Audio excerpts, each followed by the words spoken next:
One of the things I hate reading about are cultures that push for arranged marriages.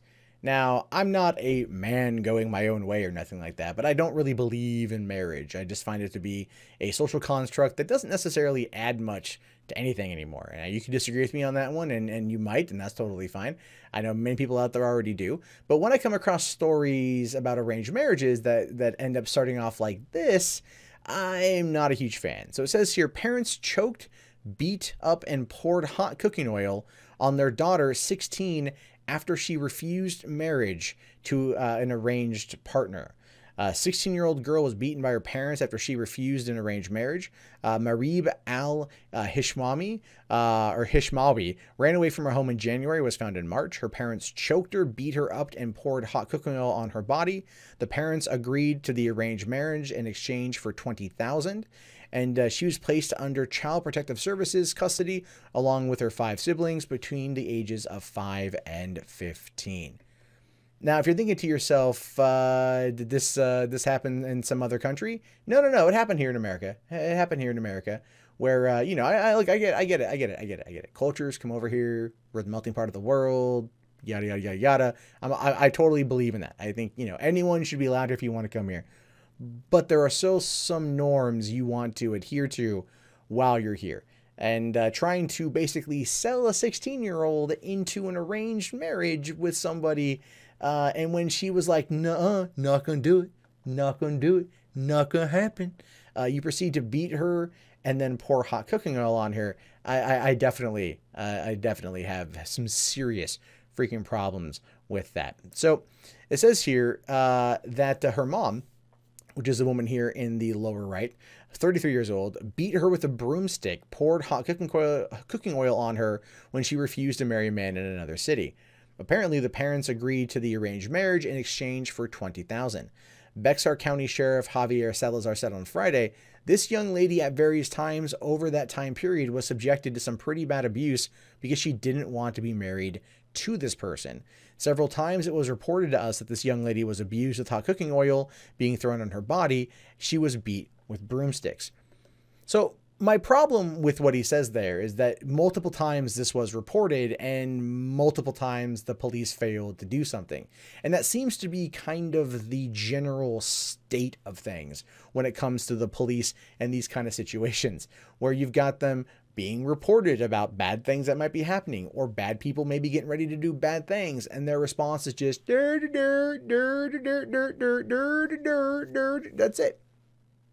That's all they do. But you've got this you've got this young Muslim woman who's 16, right, who doesn't want to be forced into an arranged marriage, who is actively defying it, as is her American right to do, and not to be sold off like chattel. Sold off into what could only be looked at as indentured servitude.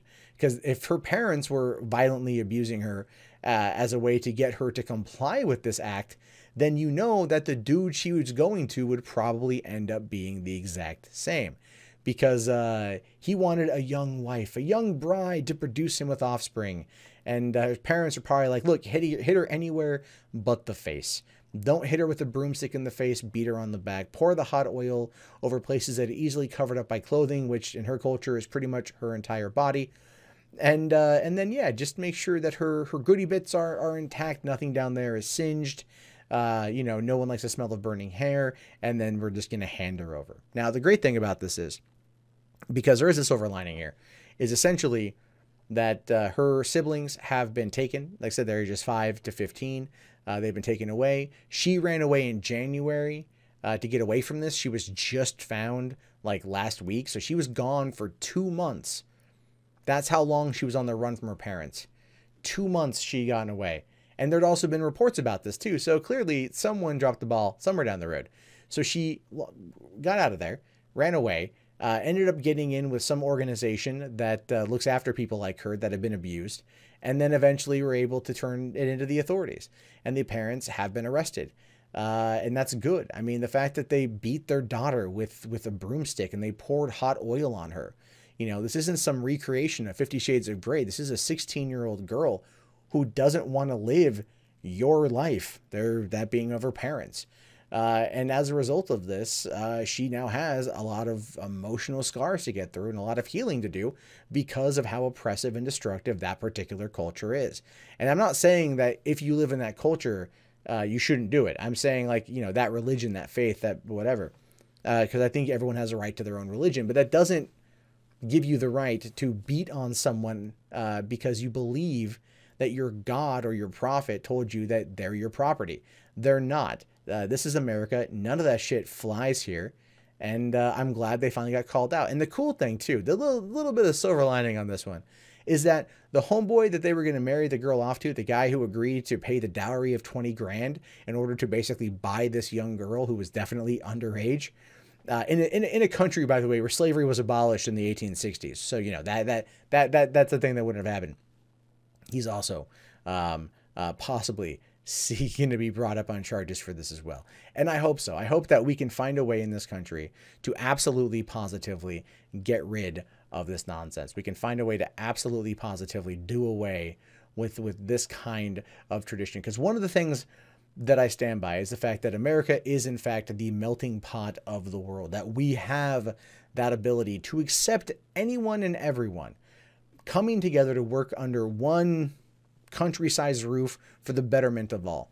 But what that requires, though, and this is true, and I do stand by this, is integration and assimilation. You have to integrate. You have to work with the other people that are here and have to be adherent to the cultures and standards that are here. And too many times in this country, when you bring that up, it's looked at with this gigantic, no, what are you doing? You can't say that. You are a monster for trying to say that you should maybe integrate into the society that you're currently in. We're not in a society that allows for child marriages. We're not in a society that allows for people to be bought off at a price. We got rid of that. Very glad that we did. Got rid of that a couple 100 years ago, and nobody here is wanting to bring it back. I mean, maybe some people on the alt-right side, but those are some far out there nationalists, racists. There's no other way to say it. They're racist people. But generally speaking, when you come here from these other countries, there's got to be a push for the integration. And what I've been seeing is in countries where you have a lot of these people coming to, refugees coming to, immigrating to, they don't. They take their culture, their oppressive, brutal culture with them. And as a result, we get situations like this. Now, this is not me speaking for everybody. I'm referring to cases like this that pop up. And I'm not trying to push like an anti-Islam or anti-Muslim rhetoric here. I do believe you should be able to believe what you want. And you should be able to practice your faith freely.